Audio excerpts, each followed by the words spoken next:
नमस्कार दोस्तों, आप सब कैसे हैं? आई होप आप सब अच्छे होंगे और मन लगा के पढ़ाई भी कर रहे होंगे।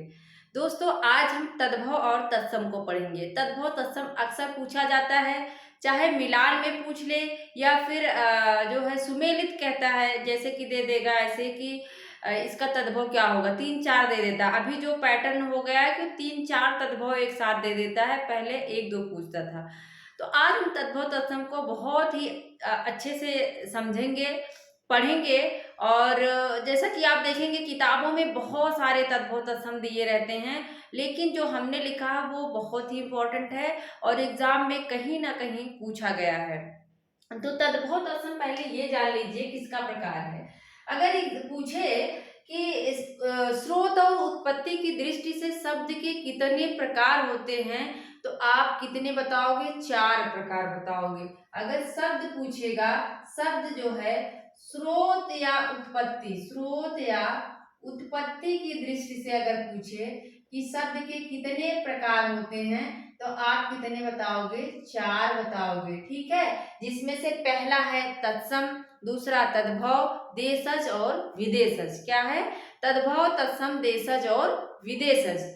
लेकिन अगर पूछ ले कि रचना की दृष्टि से शब्द के कितने प्रकार होते हैं, ध्यान दीजिएगा शब्दों पे। रचना रचना की दृष्टि से शब्द के प्रकार अगर पूछता है तो आप कितने बताओगे? 3 प्रकार बताओगे। कितने बताओगे? 3। लेकिन वहीं पे स्रोत या उत्पत्ति पूछता है तो आप 4 बताओगे। रचना में देखो, मैंने इसको थोड़ा सा ट्रिक कर लिया था क्योंकि बहुत कंफ्यूज करता है, ये क्वेश्चन पूछता है शब्द के कितने प्रकार होते हैं, रचना की दृष्टि से पूछ लेगा या फिर उत्पत्ति। तो रचना में हमने देख लिया कि 3 शब्द आ रहे हैं, तो रचना अगर पूछता है तो आप कितना मार दोगे?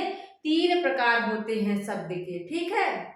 और 3 जो है रचना की दृष्टि से हो गए और 4 जो हैं उत्पत्ति में भी देख रहे हैं आप, 4 शब्द आ रहे हैं, 1 2 3 4। इधर नहीं लेना है, दोनों का एक जैसे ही हैं। तो उत्पत्ति में भी 4 शब्द आ रहे हैं, तो उत्पत्ति के अनुसार शब्द के 4 प्रकार हो जाएंगे।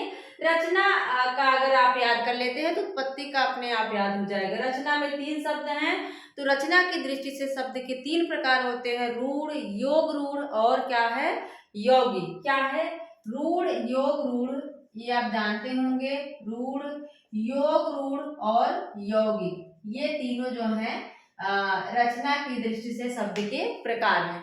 तो आज हम वही उसी में से स्रोत या उत्पत्ति की दृष्टि से जो 2 प्रकार है तद्भव और तत्सम, उनको देखेंगे, याद करेंगे। उबटन, पहले जान लो कि तद्भव किसे कहते हैं। तद मतलब होता उससे, भव मतलब उसका विकास, उद्भव, कहीं से जो उत्पन्न हुआ हो। तो कहते तद मतलब, तद का मतलब यहाँ है संस्कृत से। क्या है? संस्कृत से। कहने का मतलब है कि वे शब्द जिनका विकास जो संस्कृत से उत्पन्न हुए हैं उसे तद्भव कहते हैं। जो क्या है? संस्कृत से उत्पन्न हुए हैं। क्या है? संस्कृत से उत्पन्न हुए हैं, उन्हें तद्भव कहते हैं। लेकिन जो सीधा संस्कृत से आ गए हैं उसे क्या कहते हैं? तत्सम कहते हैं। जो सीधा संस्कृत से, क्या, जो संस्कृत से ही उठ के आ गए उन्हें क्या कहेंगे? तत्सम कहेंगे। लेकिन जो संस्कृत से उत्पन्न हुए हों उसे क्या कहेंगे? तद्भव कहेंगे। जैसे माँ बेटी हैं, तो जो माँ है वो क्या है? वो हो गई संस्कृत, लेकिन जो बेटी हो गई वो क्या हो गई? तद्भव, क्योंकि माँ से ही बेटी उत्पन्न हुई तो बेटी जो है तद्भव हो गई। लेकिन तत्सम अगर पूछे कौन है, तो तत्सम जो है सेम माँ ही हो जाएगी, संस्कृत का ही शब्द हो जाएगा तत्सम। तत्सम में क्या होता है, इसकी पहचान आप थोड़े से कुछ ऐसे शब्द हैं जिनसे कर सकते हैं। अगर आप देखें कि रेफ राहो या फिर अवग्रह पे राहो या आधे शब्द हो और संयुक्त व्यंजन हो, अगर ये सब आपको कहीं दिख रहा है तो इसका मतलब वो क्या है? तत्सम है। और छतरी वाला छा भी अगर आपको दिख रहा है तो ऐसे शब्द जो हैं, जो संयुक्त व्यंजन जिसमें आते हैं, वो तत्सम कहलाते हैं। उबटन, उबटन आप जानते होंगे, जो लगाया जाता है, बच्चों को उबटन लगाया जाता है, उसे तत्सम में क्या कहते हैं? ऊर्ध ऊर्ध अर्तन, क्या कहते हैं? ऊर्ध अर्तन, क्या कहते हैं? ऊर्ध अर्तन कहते हैं। ओझा, ओझा पहले प्रसिद्ध था, ओझा कहते थे, लेकिन अभी ज्यादातर क्या है? उपाध्याय। ओझा को क्या कहा जाता है? तत्सम में उपाध्याय कहते हैं। केकड़ा, केकड़ा को क्या कहते हैं? करकट। केकड़ा जो पानी में रहता है, जो लोग गांव से होंगे वो केकड़े को अच्छे भली भांति जानते होंगे। तो केकड़ा जो है उसका तत्सम करकट हो जाएगा। केला बहुत पूछता है, तो आप लोग इसको वेरी इंपॉर्टेंट लगा लीजिए। केला का कदली होता है। केला का क्या है? कदली सीख भुजंग। ये रहीमदास का एक दोहा है। स्वाति एक गुड़ तीन, कदली सीप भुजंग। आगे की कोई लाइन है। तो कदली मतलब क्या होता है? केला। कदली मतलब केला। कोख, अब देखो जो खा है उसका अगर तत्सम बनेगा तो छा से छत्री हो जाता है। तो कोख जो है उसका तत्सम कुछ होता है। क्या होता है? कुछ होता है। खीर का अक्सर पूछा जाता है, तो खीर का आप इंपॉर्टेंट लगा सकते हैं। खीर का क्या हो जाएगा? मैंने बताया खा का क्या हो जाता है? छा हो जाता है। तो खीर का क्या हो जाएगा? क्षीर हो जाएगा। ठीक है। गधा बहुत पूछा जाता है। गधा मतलब है तो गधा, लेकिन बहुत इंपॉर्टेंट है, पूछा बहुत जाता है। जिसे तत्सम में क्या कहते हैं? गर्दभ कहते हैं। मैंने कल इसकी पर्यायवाची भी बताई थी गधे की। गधा, गधा क्या है? खर खाता है, और जो है धूसर भी है इसका, तो धूल धूसरित रहता है, और वैशाख नंदन इसका पर्यायवाची है। यही सारे हैं। और रास, अब इसको कोई रास नहीं आता। गेहूं, गेहूं का भी पूछा गया है, वेरी इंपॉर्टेंट। गोधूम, क्या है इसका? गोधूम है। घड़ा का घट होता है, घी का घृत होता है। देख लीजिए ध्यान से, घी का क्या होता है? घृत होता है। चकवा का क्या है? चकवा चकवी बहुत प्रसिद्ध है। चकवा चकवी जो है उपमान दिए जाते हैं। चकवा चकवी को जो है क्या मिला है? साप मिला है। ऐसा कहा जाता है कि जब रात होती है चकवा चकवी जो है अलग हो जाते हैं, और जैसे ही सुबह होती है वो फिर से मिल जाते हैं। तो चकवा जो है उसका अगर देखें तत्सम क्या है? तो चक्रवाक है। क्या है? चक्रवाक है। चना का क्या होता है? चरक होता है, पूछा गया है। तो चना का अगर तत्सम पूछता है तो चड़क हो जाएगा।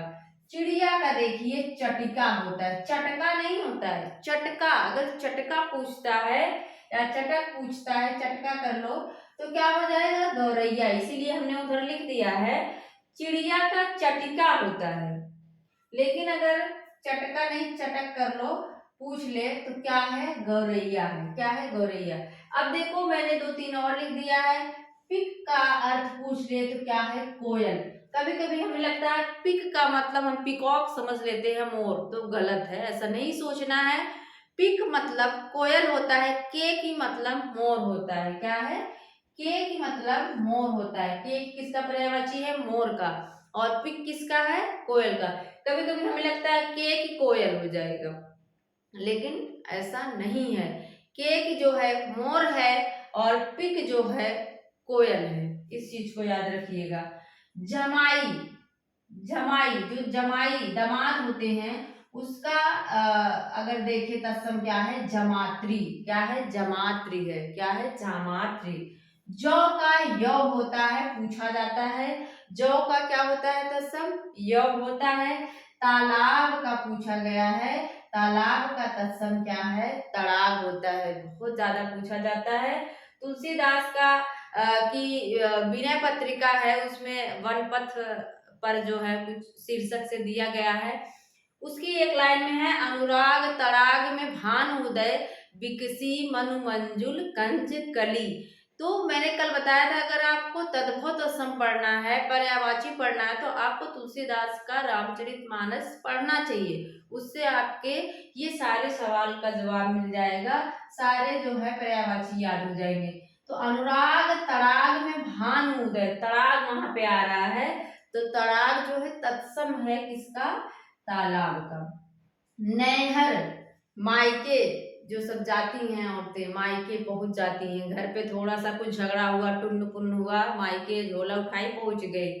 तो मायके जो नैहर होता है उसको तत्सम में क्या कहते हैं? ज्ञात गृह। क्या कहेंगे? ज्ञात गृह, मतलब जाना पहचाना हुआ घर, ज्ञात गृह। हल्दी का बहुत पूछा जाता है, हरिद्रा। क्या है?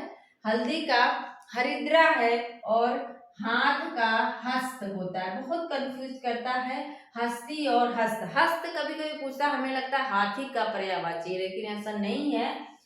हाथ को तत्सम में हस्त कहते हैं, हाथी को हस्ती कहते हैं। क्या कहते हैं? हाथी को हस्ती कहते हैं और हाथ को हस्त कहते हैं। पलंग बहुत पूछा जाता है, पलंग का क्या है? पर्यंक है।